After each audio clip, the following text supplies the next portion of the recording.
America से deport किए गए भारतीयों का दूसरा जत्था आज भारत पहुंचने वाला है। अमृतसर में विमान की लैंडिंग रात 10 बजे से 11 बजे के बीच होगी और इस विमान से 119 भारतीयों को अमेरिका ने वापस भेजा है। सूत्र बता रहे हैं कि तीसरा विमान भी अमेरिका से 16 फरवरी को आ सकता है। पहला विमान 5 फरवरी को अमृतसर में उतरा था और जिसमें 104 भारतीयों को अमेरिका ने वापस भेजा था।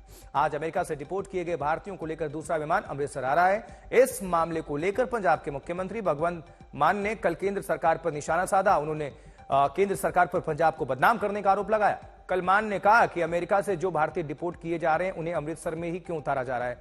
उन्होंने सवाल उठाते हुए पूछा कि क्या मोदी के अमेरिका दौरे पर यह ट्रंप का तोहफा है। आज जो भारतीय अमेरिका से वापस भेजे गए हैं, सीएम मान उन्हें रिसीव करने अमृतसर एयरपोर्ट जा सकते हैं। हालांकि आपको बता दें, इलीगल पूरा यह मामला, जो अवैध अमेरिका ने यही कहा कि लीगल तरीके से है, उसको भेजा जा रहा है। और सिर्फ भारत में ही नहीं, दुनिया के कई देशों के जो नागरिक हैं जो अवैध रूप से अमेरिका में रह रहे हैं, उन पर एक्शन हर देश लेता है।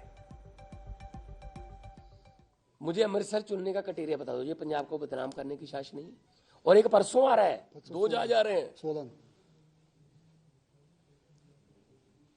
तो ये गिफ्ट लेके आए हैं मोदी साहब ट्रंप से।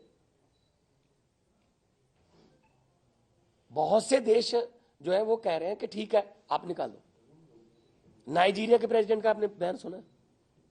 नाइजीरिया के प्रेसिडेंट का, उसने कहा ठीक है तुम निकाल दो। जितने अमेरिकन यहां रहते हैं, मैं भी उनको कहता हूं 24 घंटे में चले जाओ। तो क्या हम नहीं कर सकते? यहां पे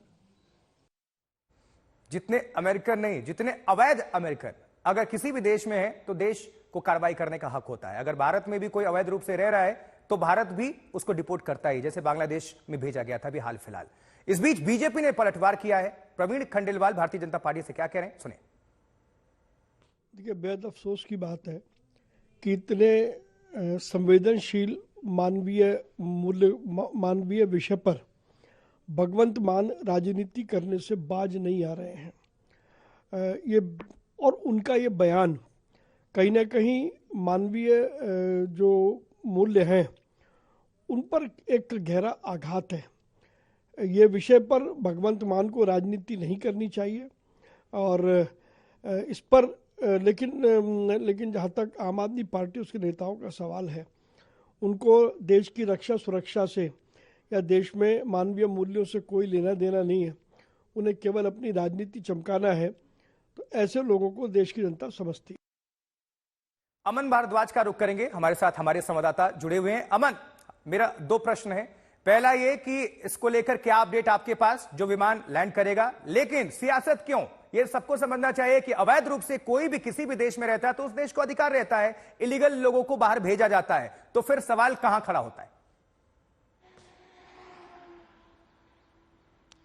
देखिए, ये बिल्कुल साफ तौर पर, क्योंकि यही सवाल और पार्टीज भी पंजाब की जो आम आदमी पार्टी है उससे पूछ रही हैं कि जो इलीगल इमिग्रेंट्स हैं, जो लोग वहां गए, तो वो एजेंट्स के धक्के चढ़े, तो उन एजेंट्स पर क्या कार्रवाई सरकार ने पिछले 3 साल में की है, कौन सी नीति बनाई है, और खासकर यहाँ पर जॉब अपॉर्चुनिटी कितनी थी जो सरकार ने दी कि उनको देश छोड़कर, पंजाब छोड़कर यहाँ से जाना पड़ा। और साथ ही अब इस इशू को, क्योंकि अगर आप कल की पूरी बॉडी लैंग्वेज पंजाब के मुख्यमंत्री की देखें, एटीट्यूड देखें, तो काफी तब्दीली उसमें है। और ये चुनाव के बाद दिल्ली चुनाव के जो नतीजे थे उससे इसको जोड़कर जरूर देखा जा रहा है कि वहां पर बीजेपी को काउंटर करने के लिए अब यहां पर पंजाब में इस तरीके से इन इश्यूज पर बोला जा रहा है। और जबकि टेक्निकलिटी इसकी ये बताई जा रही है कि यूएस से जब कोई भी फ्लाइट यहां से जाती है या आती है तो पंजाब में मात्र इकलौता एयरपोर्ट है अमृतसर का, जहां से इंटरनेशनल फ्लाइट ऑपरेट करती है। क्योंकि पंजाब से भी नजर बनाकर रखिएगा, दोबारा आपका हम रुख करेंगे और भी डिटेल्स आपसे लेंगे।